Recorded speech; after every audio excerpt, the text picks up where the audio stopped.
The year is 1239. The scent of damp hay and freshly turned soil rises from the earth as the first pale light of dawn rolls over the low hills of your village. Somewhere in the distance, a cow bellows gently. You stir beneath a woven wool blanket, curled beside your younger brother on a bed of straw and bundled sheepskins. The thick clay walls of your one-room home keep the early chill at bay. The air inside smells of ashes and old bread. It's familiar, comforting.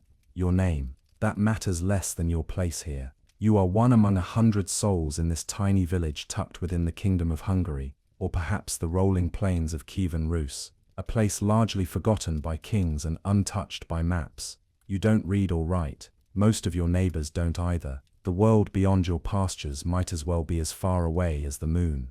This is your life, and it has always been so. Outside, the rooster crows. You rub the sleep from your eyes, sit up slowly, and feel the creak of your back, stiff from the packed earth beneath you. You're young, maybe 20 winters, but you've worked your whole life, and it shows in your sun-browned skin and calloused hands. You rise, open the wooden door, and step into a world still painted with morning mist. Dew clings to the grass. A thin column of smoke rises from the neighboring hut where old Marta is already baking bread for her grandchildren. The village is small, a loose crescent of timber and daub huts huddled along a dirt path that winds between fields. There's no castle, no stone walls, only a wooden fence to keep out wolves and, when needed, strangers. You move through your morning without thinking. A pail of water from the well, a handful of cracked barley for the hens, a quick check on the goats in the pen. The rhythm is steady, even soothing, as it has always been. You hear laughter from the creek where some children play, skipping stones and watching frogs leap from the shallows. Their mothers kneel by the banks, scrubbing linens across flat rocks. The quiet splash of water and hum of old folk songs fills the air. Overhead, the sky is pale and blue. It's going to be a good day. At midday you sit with your family, your mother old and quiet, your siblings, wide-eyed and curious, around a low table. A thin soup simmers over the hearth, and you break hunks of coarse rye bread with your hands. Your father stirs the pot, and adds a pinch of dried herbs from a pouch tied to his belt. He's said little all morning, but that's normal. He's a man who speaks most with his hands, repairing tools, sharpening the sickle, and tilling the soil. After the meal, you return to the fields. You walk barefoot through furrows worn smooth by years of plowing, each step familiar. Wheat sways in the summer breeze. Birds circle lazily overhead. Somewhere beyond the hills lies the nearest market town, a day's walk by foot. You haven't been in months. Most goods come by trader, peddlers with crooked backs and dirty boots who bring cloth, knives and strange gossip. As the sun dips toward the horizon, the village begins to settle. Chickens are herded back to their coops, the goats tethered, and fires lit in each hearth. Smoke curls from rooftops, twisting into the darkening sky like grey ribbon. You sit on a log near the fire pit, warming your hands as the air cools. The village priest walks slowly past, nodding to you. His sandals are worn thin. He's not really from here. He was sent by the bishop in some far-off town, but he's kind. He blesses the animals when asked, says mass once a week, and always smells faintly of candle wax. Later you lie back beneath the stars. There is no moon tonight, only a field of glittering pinpricks scattered across a black velvet sky. You listen to the wind moving through the tall grass, and the low hum of insects in the night. It's peaceful. Your eyes grow heavy. You think of the morning ahead, bread to bake, oxen to hitch, weeds to pull. You've never known another life. You've never needed one. But far, far away, across rivers and ridgelines, across mountains you've never seen, something stirs, and it is moving toward you. And it is the summer of your 21st year arrives without much ceremony. The wheat grows tall, golden, and ready for harvest. The villagers gather at dawn with sickles in hand, forming a human wave that rolls through the fields. The soft scrape of blade against stalk, the murmur of old songs passed down through the generations, the occasional bark of a dog running circles near the workers. It all blends into a soft rhythm, the heartbeat of a village alive and content. But something has changed. Not the sun, nor the sky, not the way the fields feel beneath your feet, or the smell of hay stacked in bundles by the roadside. No, it is something harder to name. A tension that lives in the silence between the bells. In the eyes of the traveling merchant who arrived this week. the one who normally brings bright ribbons and iron nails, but this time brought nothing but stories. He sat at the edge of the village square last night, hunched over a cup of lukewarm beer, his face half lit by firelight. "They're coming," he whispered. "Riders, from the east, like none I've ever seen." His voice trembled, as though even speaking the words might summon them.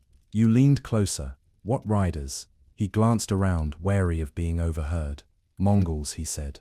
"Tatars, some call them. Not men like us. They move like wind.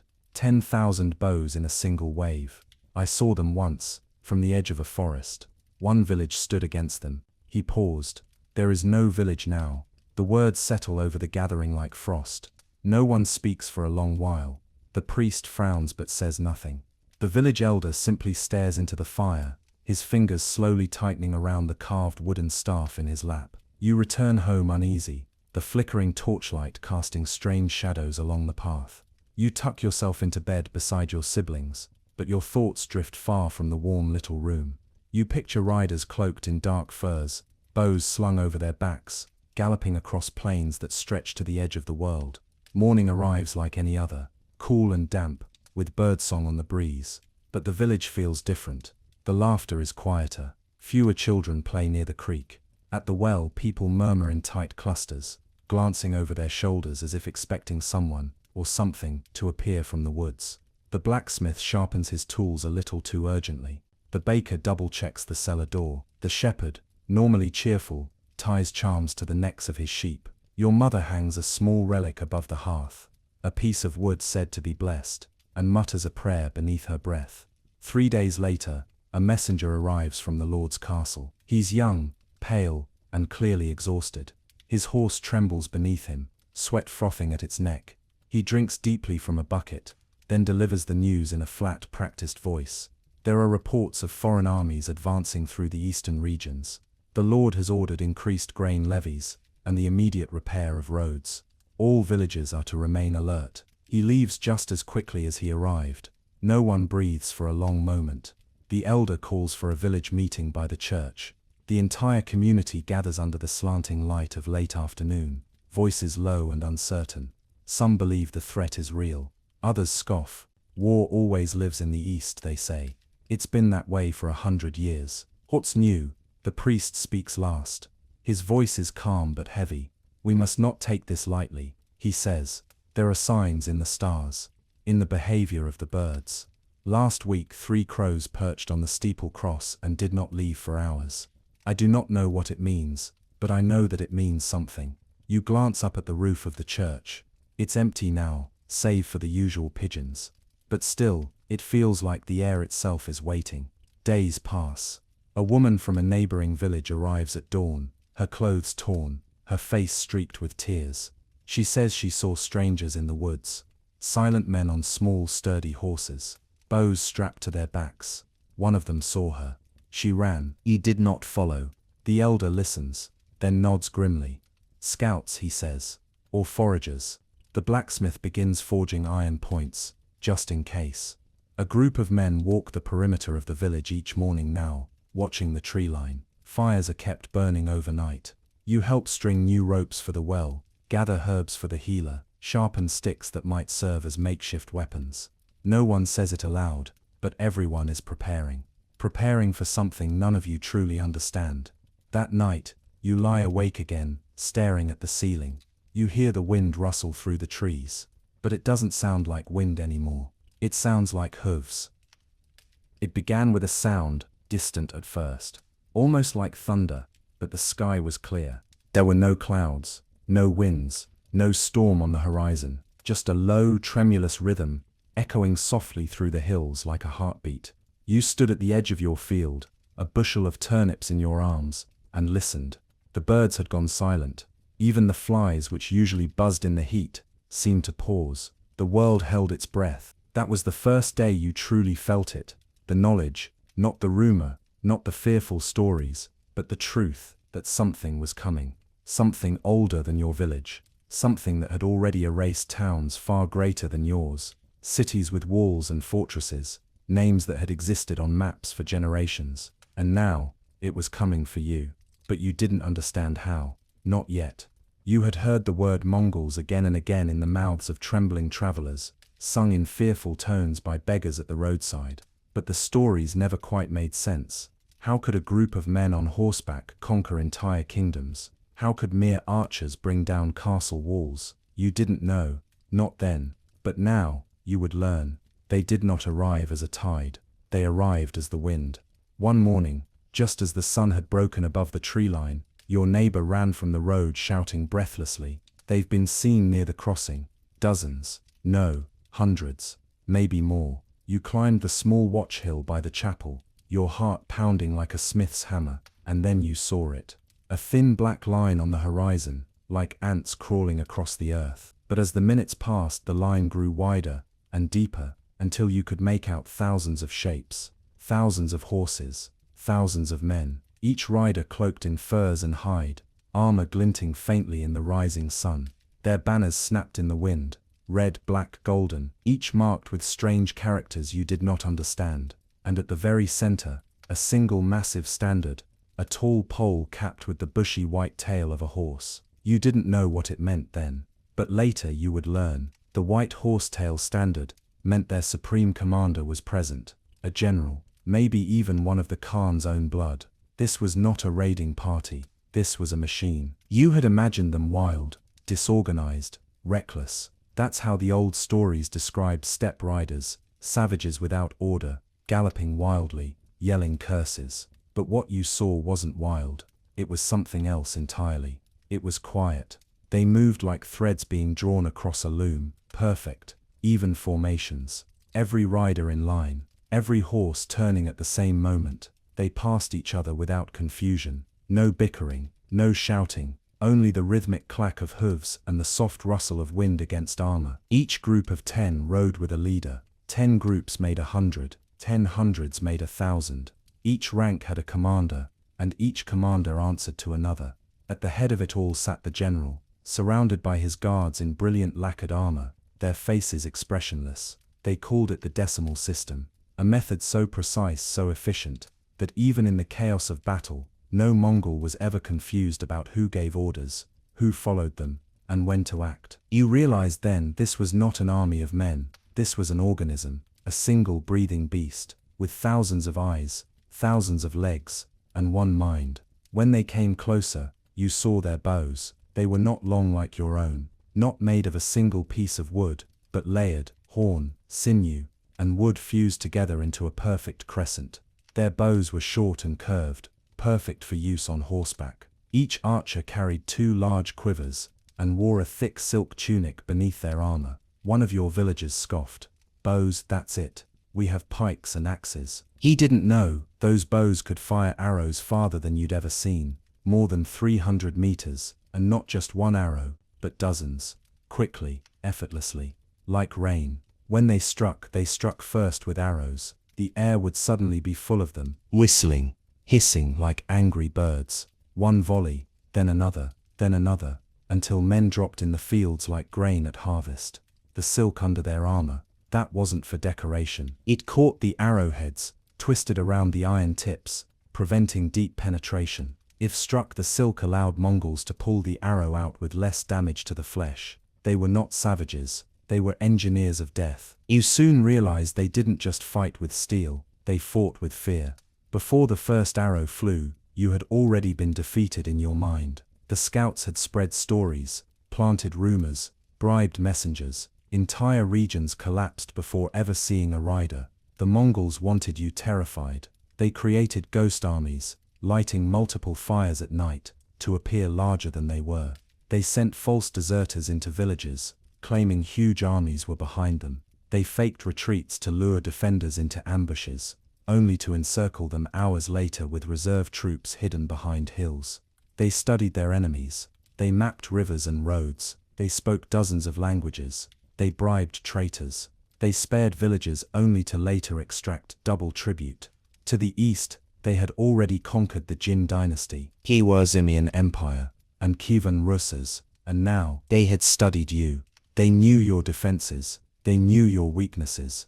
Your village had maybe 20 able-bodied men. You had no walls, no trained soldiers, no war horses, no siege weapons. no armor worth naming, just pitchforks, scythes, a few crude spears, and faith. Faith would not save you. Your village was not a target. It was a resource, to feed their horses, to test their strategies, to make a point. They did not negotiate. They delivered ultimatums. You either surrendered and gave everything, or you were erased.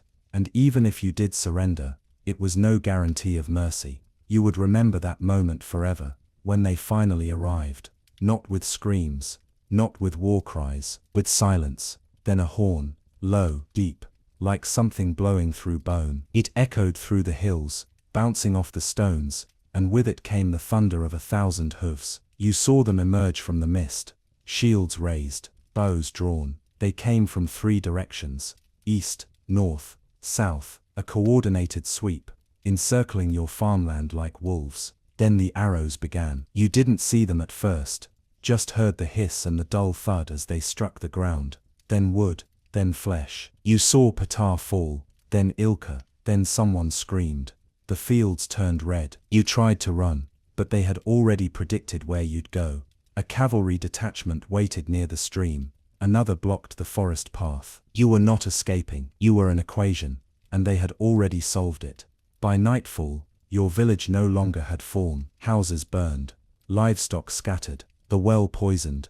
Those who ran were hunted. Those who hid were smoked out with burning hay. Those who fought, your father, your neighbor, your friend from childhood, were cut down with no effort at all. You saw their faces in the dirt. You saw the fires in the thatch. You saw a Mongol horseman lean from his saddle to retrieve his arrow, calmly, as if picking fruit. And you, still breathing, still hiding, you felt your heart collapse under the weight of it all, because there was no one coming to help. No knight, no king, no god in that moment. Just the steady hoofbeats of men who had done this 1,000 times before. When the dawn broke, they were gone. Only hoofprints remained, and smoke, and silence. The kind of silence that wraps itself around your bones and stays there for the rest of your life. The kind that makes bread taste like ash. The kind that makes birdsong feel like a lie. You walked through the ruins. You stepped over neighbors. You picked up the fragments of a life that no longer existed. And you understood,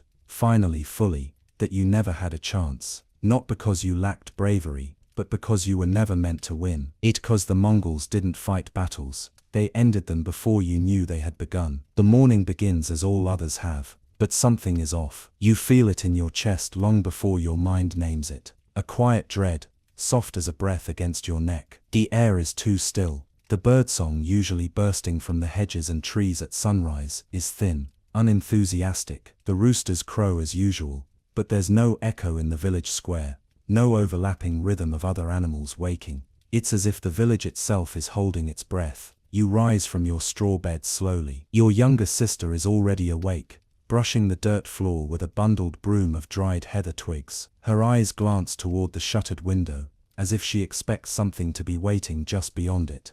You do too. Your mother offers a small breakfast, a bit of oat bread, slightly stale but warm from the coals, and a bowl of goat's milk thinned with boiled water. You eat in silence. The usual chattering, news of the priest's bad knees, the neighbor's new piglet, is absent. Everyone feels it. You glance across the room at your father, who sharpens a short-bladed sickle. His brow is tight. He doesn't notice you watching. Outside, the village is moving, but quietly. A few men gather near the center, pitchforks in hand, some with rusting spears taken from the storage barn. Tools, really, not weapons. Nobody here has ever fought in a real war.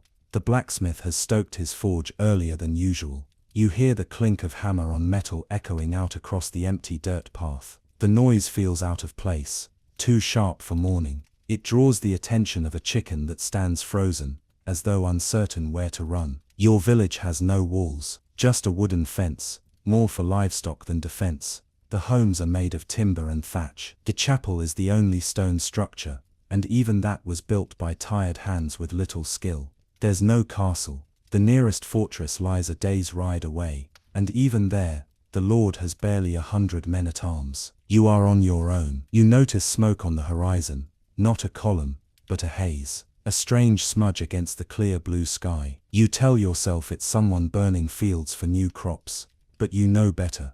You spend the morning in a daze. You help haul water from the well, tie bundles of food together, dry cheese, salted roots, half-milled barley. You tell yourself it's just in case, a precaution. The elder of the village walks from house to house, speaking with quiet authority. He doesn't raise his voice, doesn't incite panic, but his words are sharp. Gather the children near the chapel. If we must flee, we go to the woods, north path, only what you can carry. Your mother wraps small cloth bundles, one for each of you. She includes your grandfather's medallion, the one once blessed by a priest who died before you were born. It has always hung above your hearth. Now it sits in your palm, cold, heavy. You hear a horn, not the village bell, not the call to mass, a different sound, low, foreign, carried on the wind like a warning. The people freeze in place. One child begins to cry, but his mother shushes him and cradles his head against her skirts. Even the animals sense it. The dog refuses to leave the doorway.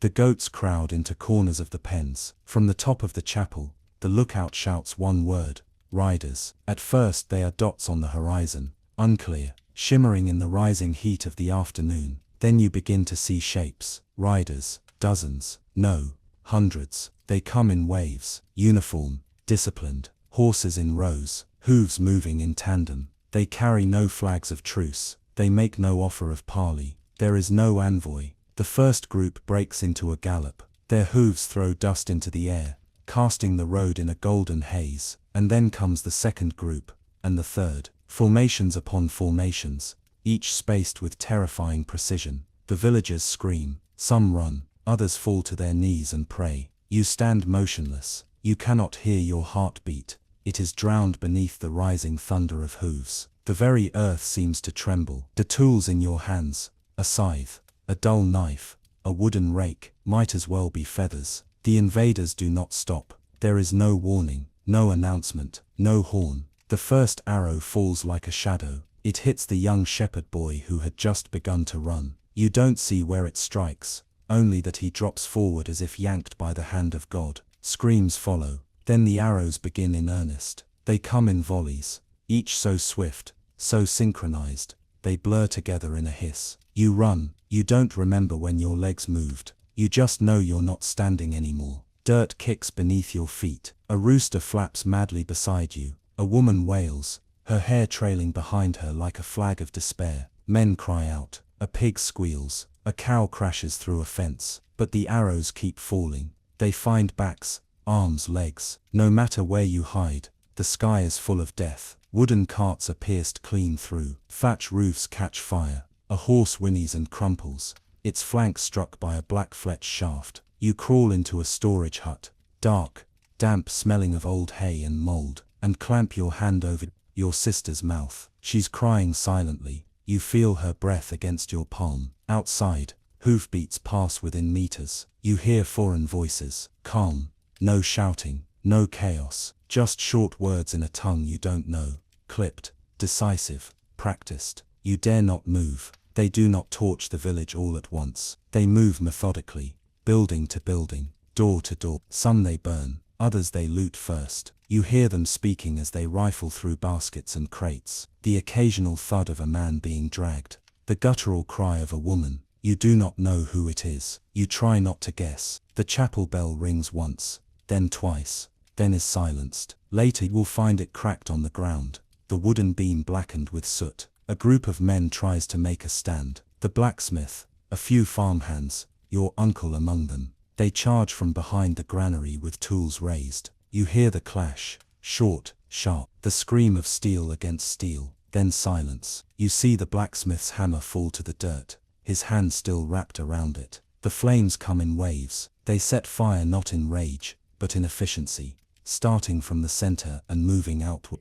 Thatched roofs catch quickly. Dry wood snaps. The livestock, still penned, scream in animal panic. You watch from behind a crate. One horseman dismounts. He pours something onto the chapel door. Oil maybe. Then strikes a torch and steps back. You remember baptisms there, marriages, funerals. The way the stained glass used to catch the morning sun. Now the glass explodes outward in shards of color, and the stone glows with orange light. They do not look back. Eventually they reach the hut where you hide. The door opens slowly. You see a silhouette against the firelit night. Tall, fur-lined armor, a bow across the back, a curved sword at the waist. His face is unreadable. He looks at you, at your sister, at your fear. He says nothing, then turns and walks away. You don't understand it. Later you will learn the Mongols often spared a few, not out of mercy, but message, so that the story would spread. The sky is pink with dawn. Your village is no longer a village. It is a ruin. Smoke clings to the earth. Ash dances through the air,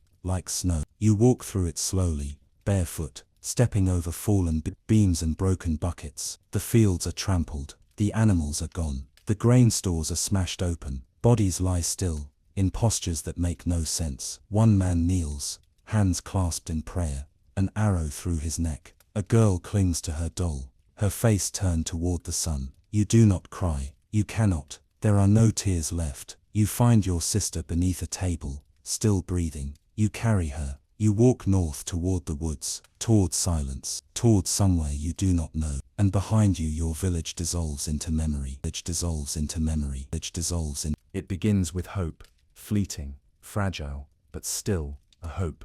Because not every village surrenders, not every town bows, not every lord runs to the hills or hides behind stone. Some resist, some fight, and some believe, even for a moment, that they might survive. This is the story of why they didn't. In the days following the destruction of your village, you travel by foot through charred woodlands and over empty fields, guiding your younger sister beside you. Her small hand clutches yours, blistered but uncomplaining. You come upon others, families, lone figures, huddled groups, all moving in the same direction, away from the smoldering remains, away from hoofprints carved deep into the soil, away from the sound of thunder that wasn't thunder. Some have stories. They speak of a village that tried to resist, one with walls of earth and timber. The men there gathered their tools, sharpened farm implements, and prepared to defend what was theirs. You find your way to it days later. There is nothing left but a shallow ditch and a few broken carts. The walls, ash. The defenders, bone. You don't ask what happened. You already know. You hear talk of a town preparing to fight back. Not a village like yours. A real town, with towers, a wall, a garrison, of proper soldiers. Even a handful of knights, cloaks fluttering like banners, armor that shines like the morning sun. They say the townspeople sing while they build up defenses. They dig trenches. They place traps along the roads. The blacksmiths work day and night, sparks rising into the dusk. There's a sense of pride, of purpose, and for a moment, it feels like the tide might be turning. But you've seen how the Mongols work. You know better. When the Mongols encounter resistance, they don't charge in. They don't burn first. They watch. They map the walls. They study the roads. They measure supply lines and calculate the thickness of stone. And then,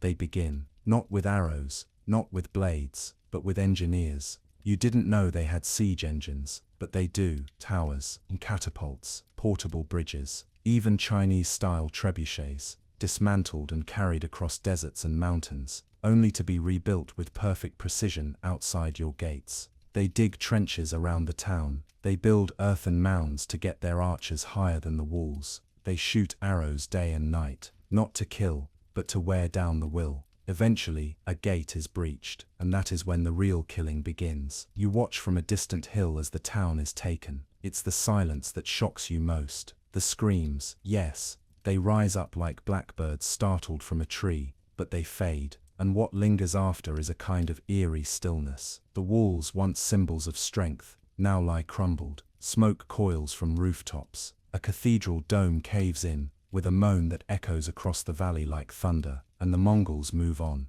as if it were nothing, as if this town, this hope, was never meant to stand. You arrive at a monastery days later. It sits atop a hill, ringed with thick walls and prayer flags. The monks take you in, give you stale bread and thin stew. The chapel smells of wax and damp stone. Your sister sleeps on a mat in the corner. One of the monks, older than most, with clouded eyes, speaks to you in the garden. We've prayed, he says softly, watching the sky. We've fasted, we've lit every candle. You nod, but you've seen it, haven't you? He continues. They do not stop, they do not rest, and they do not care for our walls or our bells. You can only stare at the dirt. That night, the Mongols reach the monastery. They do not knock. The prayer flags catch fire before the guards even reach the gate. Somewhere to the south, a lord calls for men to rise. He gathers hundreds, maybe thousands, knights with tall banners, archers, spearmen, crossbowmen, peasants with sharpened sticks.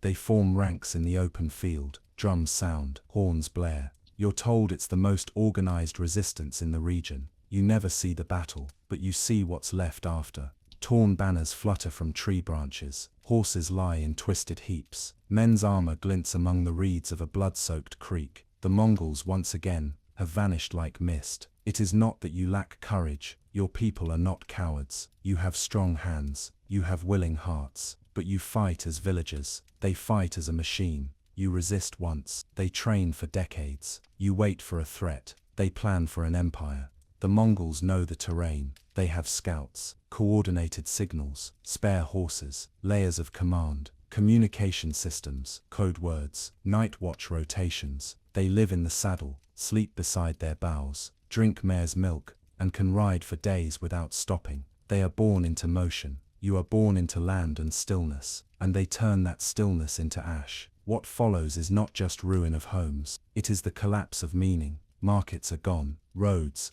unsafe. Entire language groups begin to disappear. Local dialects die with the people who spoke them. Priests vanish. Elders fall silent. Children forget what their festivals used to celebrate. You once danced under a harvest moon. Now you ration grain with shaking hands, wondering if the next hoofbeat will be your last. Time becomes strange. Days blur. You mark seasons by the scent of smoke, not by the bloom of flowers. The calendar is no longer divided by feast days, but by who was lost. In the ruins of one village, you find scraps of parchment, a letter, never delivered. Its ink smeared by rain, its sender unknown. It reads, "We still wait. Tell them to come soon." The baby cries for food. They have taken the horses. We saw the fires from the hill. God protect you if you receive this. We will pray for the morning. Please tell Marek that The page ends. You fold it, tuck it into your belt, and keep walking. Weeks pass. You sit by a stream with others.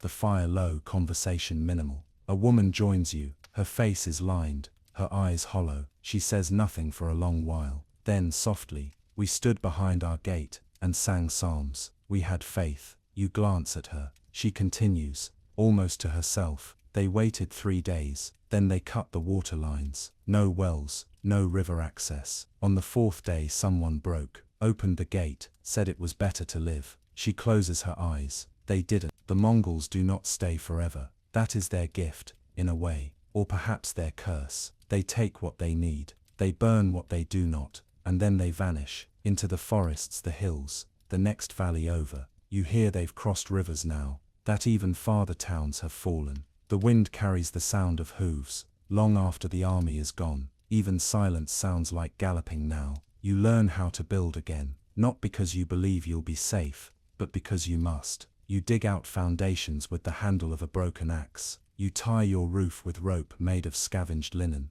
You cook what little you have, and share it around a single pot. You say prayers that feel smaller now. You light candles not for miracles, but for memory. You teach your sister how to braid rope, how to bind wounds, how to hear danger in the rustle of grass. You do not smile much, but sometimes, when the dusk is soft and the smoke is low, you remember laughter. You hold on to that. There is no final battle where the invaders are driven back, no moment where the tide turns. There is only time, and the way it scrubs away the edges of your grief, the way moss grows over stone, the way grass returns to scorched fields. You will never forget what you saw, but you will learn to speak of it softly. In time you will teach your children that resistance, though noble, often ends in silence, that sometimes survival is not in fighting, but in enduring. And one night, many years from now, you will sit by a fire and hear hoofbeats in the far-off distance, and you will not panic. You will simply close your eyes and wait for morning, and wait. The fires have burned out. The ash has settled into the soil. What was once your village is now nothing but a smear on a forgotten hill, its name remembered only by the ones who escaped it, and even among them, some have already stopped speaking it aloud. But you are still alive. You don't know why. The Mongols left days ago, or weeks. Time has lost its shape. You mark the days by the sky, by the cycles of birdsong and breeze. You do not cry anymore. You do not pray the same way. And when you sleep, it is with one eye half open, always listening, always expecting to hear hoofbeats again. Even when the night is still, even when the only sound is the breath of your sister sleeping beneath your arm, curled into your ribs like something you must protect until the end of the world. You live now in the shadow of silence, and slowly, life under Mongol rule begins. It does not arrive all at once. There is no proclamation from a king, no scroll nailed to a post, no triumphant horn announcing the changing of hands. It simply seeps in. A rider appears, not a warrior, but a man in heavy robes, his beard long, his voice steady. He carries no sword, only a scroll in his satchel and a string of carved bone beads around his wrist. He calls a gathering, and those who remain, you among them, shuffle forward, blinking in the bright sun like cattle led from a barn. The rider speaks your language, more or less. It is broken, but the meaning is clear. This land belongs now to the great Khan. You are his people, and you will pay tribute. There is no resistance, no refusal, no cry of rebellion. No one has the strength anymore. You nod, so do the others, and just like that, your home becomes something else. Every few weeks, another rider comes, sometimes in twos, sometimes alone.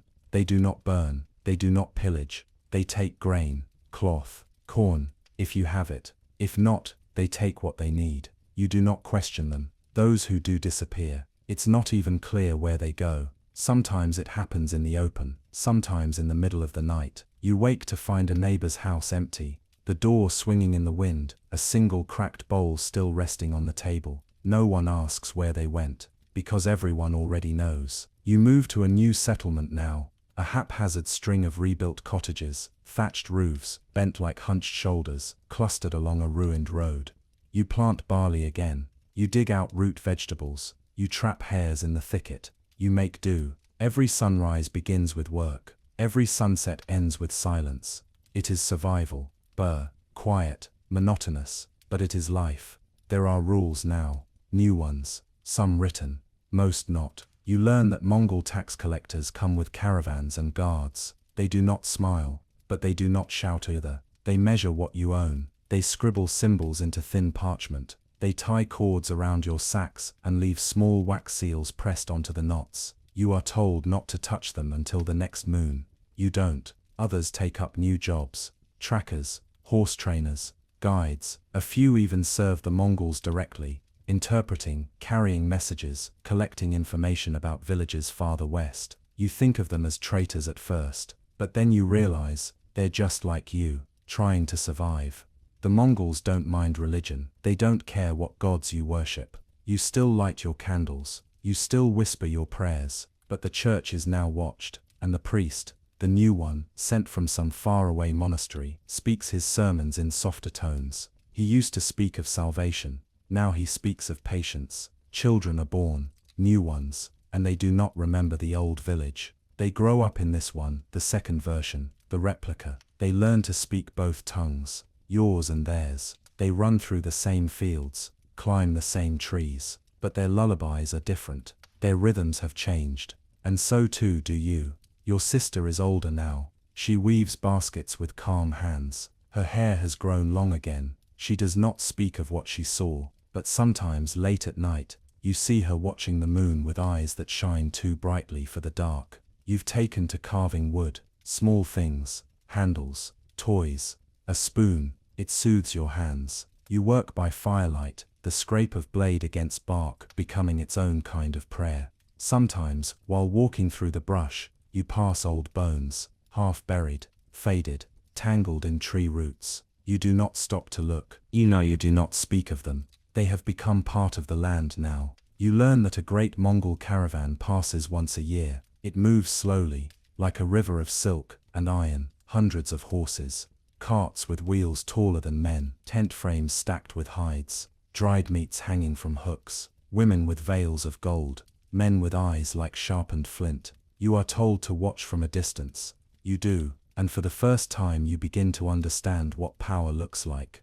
Not flags, not kings, not battle cries, but motion, direction, discipline, simplicity. The Mongols do not waver, they do not stall, they do not delay. They are not your rulers, they are your weather. Some years are calm, others violent, but always they move, and you learn to live around them. You hear that entire cities now bend the knee without resistance, that nobles send their sons as hostages, their daughters as wives, that merchants from Persia and China and Russia's trade openly across Mongol roads without fear of bandits. It's strange, but the land is safer now. In a way, safer, but not freer. You feel it in your chest, that constant weight, that invisible hand. You are not chased, you are not beaten, but you are never alone. There's a saying now, you hear it whispered between travelers and traders. The Khan sees all. You do not know if it is true, but you do not test it. You dream less than you used to. Your sleep is lighter. You wake earlier. The world has not become better, but it has become different. The sky still moves. The seasons still turn. But something in your bones feels changed. You do not speak of rebellion. No one does. Instead you speak of drought, of chickens that will not lay, of the man who broke his leg in the mill, and how it never quite healed right, of the boy who saw a bear in the woods and lived to tell it. Life has shrunk. It is closer to the skin now, more immediate. You watch your neighbors more closely. You memorize the faces of horses. You know exactly how many steps it takes to run from your door to the river bend.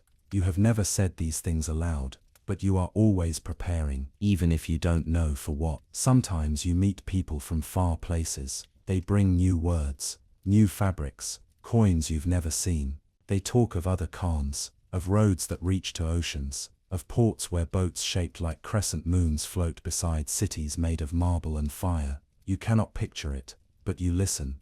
And you remember, because the Mongols do not only destroy, they connect, and through those connections, your world begins to widen again, very slowly, very quietly. You learn that the Mongols have laws, that they punish theft, that they ban infighting between their own ranks, that they execute soldiers for harassing farmers, that they leave fields alone if tribute is paid. There is method to their power. You no longer fear chaos, you fear order.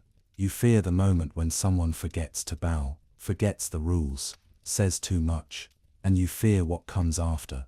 A trader tells you that in the east, entire cities surrendered and were allowed to continue. But one city rebelled, broke its vow. They killed a Mongol envoy. In response, the entire population was wiped out. He tells you this with a straight face. You do not ask if it's true, because it doesn't matter. The story is a lesson, not a report. It teaches you how thin the ground beneath you truly is. You stop visiting the chapel, not out of fear, but because the old faith doesn't sound the same anymore. You still believe in something, but it isn't salvation. It's survival. It's patience. It's quiet. You eat in silence now. You bury your dead without ceremony. You mark births with only a whispered name and a warmed blanket. You look in the mirror one day, a shard of old bronze polished to a dull shine, and realize your beard is grey. You are no longer young, and yet the Mongols still rule. Your children ask you where you were born. You tell them of a place that no longer exists, a place without tribute, without riders, without fire. They listen politely, but they don't understand. They never will, because they were born after the hooves, after the silence, after the world changed. You sit by a fire one night, and hear the wind move through the trees. It reminds you of banners, of a curved bow, of the white tail standard. You close your eyes, your hands rest in your lap, you exhale slowly, and you let the wind pass through you, as if it were part of you now, because it is. You are what remains, not because you resisted, not because you fought, but because you endured. You do not need songs to remember. Your silence is enough. And in that silence, there is peace. There is peace. You live quietly now, not out of cowardice, not out of defeat, but because everything louder has already been burned away. Your hands move through familiar motions each day, cutting reeds near the stream, stacking bundles of hay beneath the lean-to, checking the fence for gaps left by the wild dogs that roam the forests now. They only come near during colder seasons, and even then, they're more afraid of you than you are of them. Still, you keep a blade near the door. Out of habit, you no longer ask questions. You simply note things. The shape of the clouds, the shift of wind, the faces that appear less often in the settlement. Old Mara, who stopped walking last winter. The boy with the crooked smile, who hasn't come to the well in days. No one says where they've gone. But you remember, not aloud, just inside. A festival used to happen this time of year. You can't remember the name now. It was something about the sun, the angle of light, as it began to stretch longer across the fields. There were songs, sweet cakes made with honey, handfastings, bright ribbons and garlands of spring flowers. You close your eyes and try to hear the music again, but only the wind remains. You feel guilty that you cannot remember the words. So much of the old life is slipping from your hands, not in great dramatic flourishes, not in fire or blood, but in the way dew disappears from the grass before noon, slowly, silently, naturally. You keep a satchel of things buried beneath a flat stone near the tree line, a doll's head carved from wood, a broken medallion, a name scratched into leather. You don't know why you keep them. No one asks. You just know that if you let go of them, you will let go of everything. Children do not ask about the past. They ask about weather, about animals, about the Khan's road that snakes past the village. Sometimes they ask about the guards who ride through, counting horses, checking the tax seals on the grain sacks. You tell them what they need to know, and nothing more.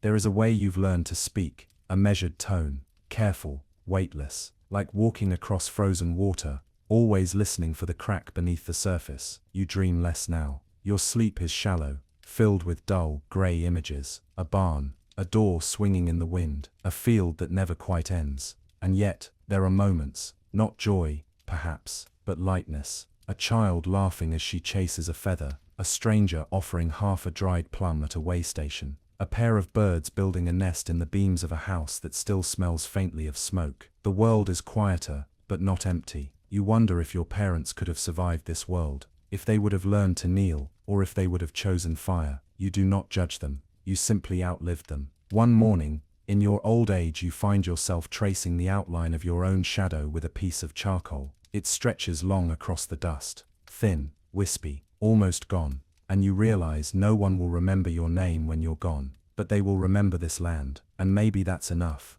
You are not the only one who lived. Others, far from your village, endured in different ways. The stories reach you slowly, carried by traders, pilgrims, beggars and riders, each one like a pebble, thrown into the deep well of silence you've built inside yourself. From the forests of Poland to the dry plains of Persia, the tale is the same. They came, they burned, they ruled, and then they vanished, like dust on the wind. One story tells of a city where the people flooded their own fields to trap the horses. The tactic worked for a while. The roads turned to mud, the horses slowed, the Mongols adapted. They built temporary walkways, used lighter mounts, and came at night. That city is now a swamp. Another tells of monks in a stone monastery high in the Carpathians. They hid dozens of scrolls, holy relics, icons of saints behind false walls and buried chambers. The Mongols came. They took what they saw, and left, but the monks never came out again. No one knows if they died of starvation, or if they still remain,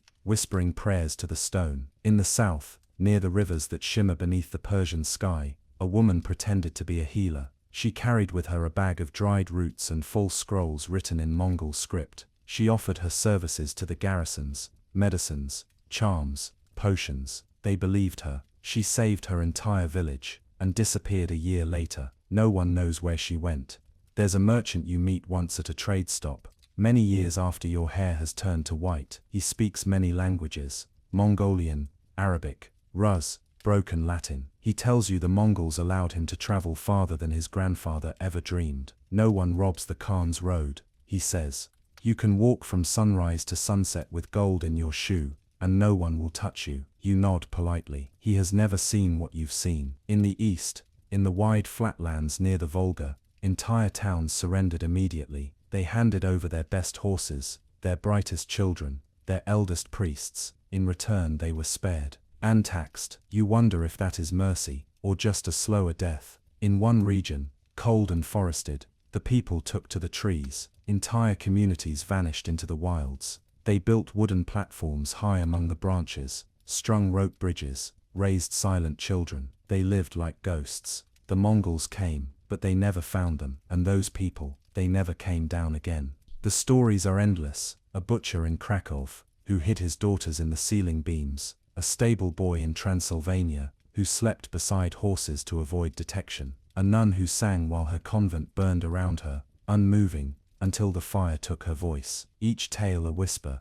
each name lost, but the echoes remain. You collect these stories like stones, not because you need them, but because they deserve to exist somewhere. Even if it's only in the quiet space behind your ribs, there's a myth told now, in places the Mongols have not yet reached, far to the west across mountains, beyond the wide rivers, a story of a ghost army, of warriors with no eyes, of arrows that sing in the dark and leave no wound. People fear them before they see them. That you know is the most powerful weapon of all. You think often now of things that were once simple, how bread used to smell when baked before first light, the tug of a fishing line in your palm, the sound of your mother's voice, telling stories beneath the stars. The stars are still there, but you can't remember the stories. You lie down beside a fire one night, older now, bones aching, skin thin as parchment. You press a hand into the dirt, and for a moment, you remember everything. The day your village burned, the color of the sky,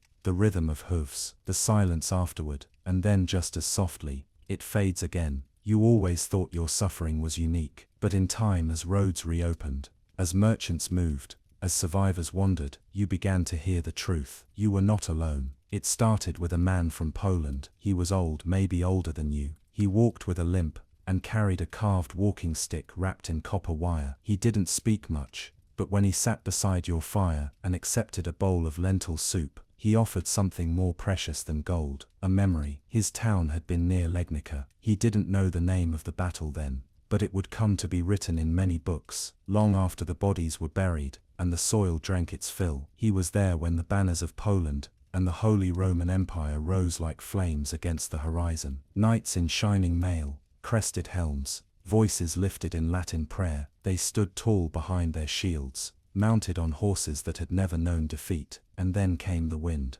The Mongols arrived silently, as if grown from the dirt. He described the drums first, the pounding, then the arrows, a rain that never stopped. The sky turned black, the nights charged, bright and glorious, and were swallowed whole. The man had hidden beneath a cart, buried in onions. When he emerged, the field was still, quiet, full of glinting things that weren't stars. No one had survived, and so he walked, for years, until he reached you. You don't know if he ever stopped walking again. Another story comes from the east, across the Caspian, where caravans once traveled thick with silk and saffron. You met a girl who had been a child there, in Samarkand, or maybe Bufera. She couldn't remember anymore. She had a streak of white in her black hair that no one commented on. She told you how her city had opened its gates, not out of fear, out of faith. Faith in the wisdom of surrender. The Mongols accepted the tribute, and returned weeks later to demand more. When the city faltered,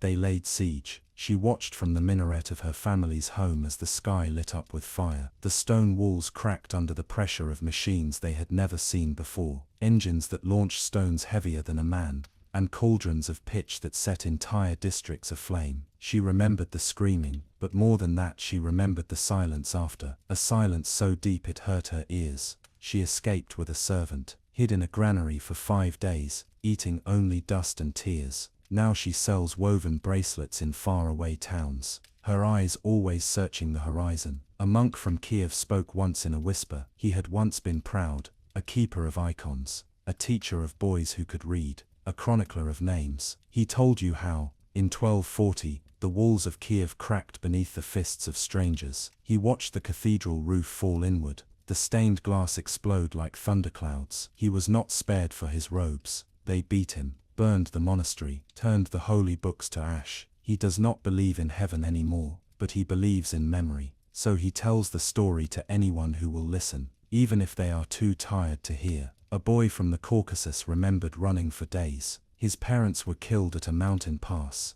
archers on cliffs above, horses below. He hid beneath an ox cart, and stayed still, even as it caught fire. When he fled, he did so barefoot. He reached the Black Sea months later, fed by strangers who didn't speak his language. He learned to fish, to lie, to pray in silence. You saw him years later, grown taller, strong, but his hands never stopped shaking. Another tale drifts from the west, Hungary. You hear it from a priest with calloused hands who once wore rings, and now carries only a staff. His church, he says, was filled with women and children during the siege. The men had already died on the plain. The Mongols didn't burn the church, they locked it, and walked away. He never says how he escaped. He never looks you in the eye, but he preaches gentleness now, even when no one listens. In the lands once called Kelwesum, far to the southeast, people still remember the first insult, the murder of an envoy, the refusal of a demand. It began with pride, it ended with slaughter. You meet a man who once traded spices there. He shows you the scar on his back,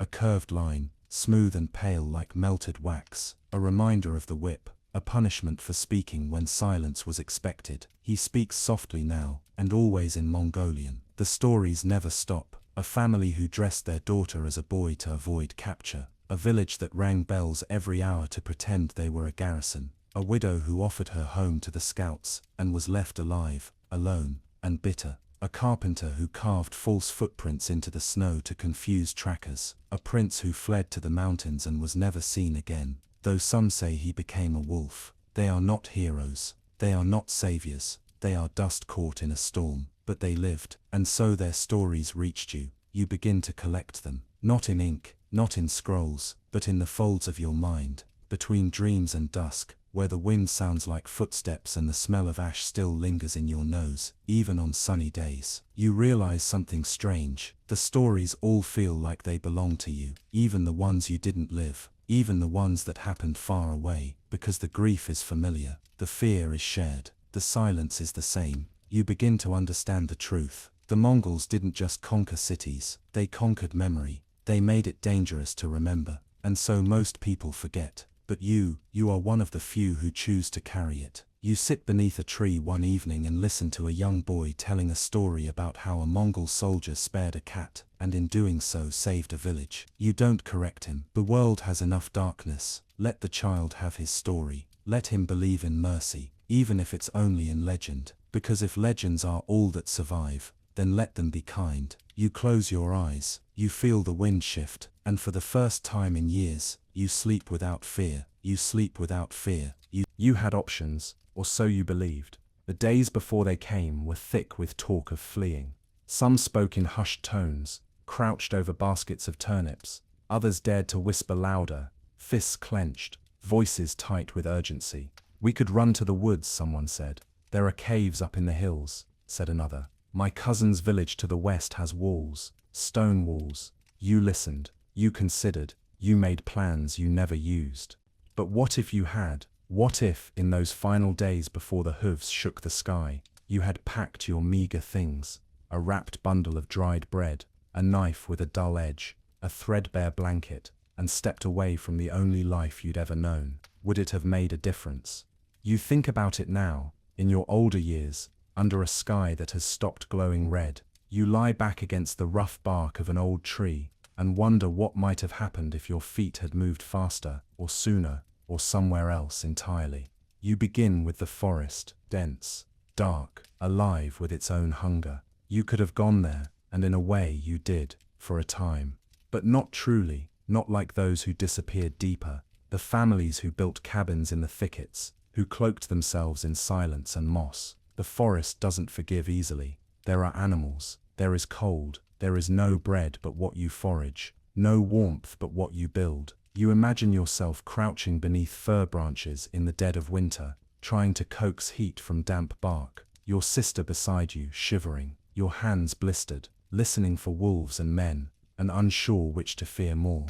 Some survived like this. You've heard stories, but most did not. The cold takes the fingers first, then the ears, then the breath. The forest is not a place to hide, it is a place to vanish. Then there are the mountains. You remember seeing them once, far in the distance, jagged grey lines like the teeth of the earth. You imagine yourself climbing them, a bundle on your back, a walking stick, a prayer in your throat. But mountains are slow to cross and quick to punish. Your feet would blister, your lungs would burn, the air would grow thin, and your legs too weak to push further. Perhaps a rock slide, perhaps hunger, perhaps a storm. The mountains don't care who you are. They are patient, eternal. You are not. Others fled to cities, to stone walls, to lords with promises and castles with banners. You would have arrived as a refugee, one among many, your name unknown. your story untold. You would have slept in a stable, maybe, or under a canvas sheet by the outer market. You would have heard the rumors.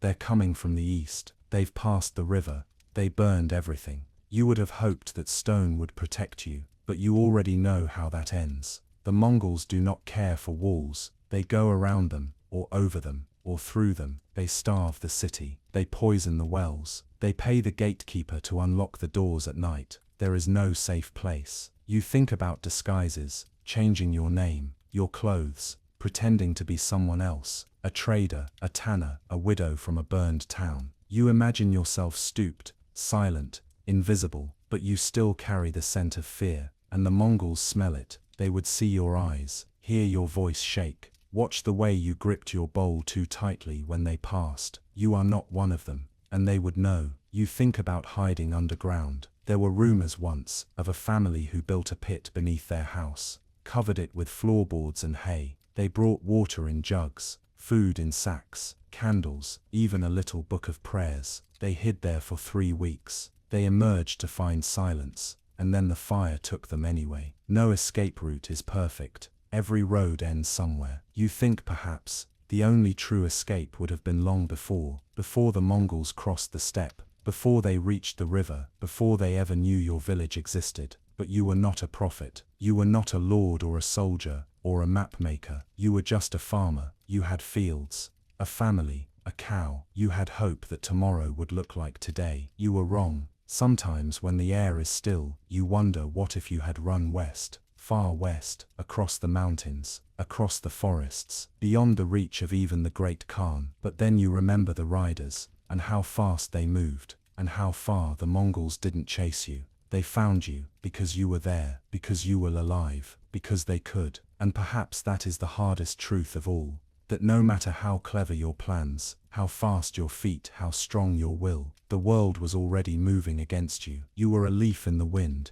and the wind belonged to them. You sometimes ask yourself, would it have been better to fight, to stand your ground, spear in hand, scream on your lips? Maybe, but you have seen what happens to those who fight, and to those who run, and to those who kneel. The outcome is the same, only the path changes. You lived, that was your victory, even if it meant losing everything else, even if it meant carrying silence where laughter used to be, even if it meant closing your eyes each night and seeing fire behind your lids. You are still here. You hear children's voices again in the distance, their feet pattering across the dirt, their laughter too bright for the world you remember. You let them run. You do not tell them about the hooves, not yet. You let them believe in safety, because belief is all that's left. You lean back against the tree, the bark rough beneath your spine. You let the memories pass through you like wind, and you understand now. There was never a perfect plan. There was never a real escape. You survived not because you ran, but because the storm moved on. You close your eyes, and the forest is quiet.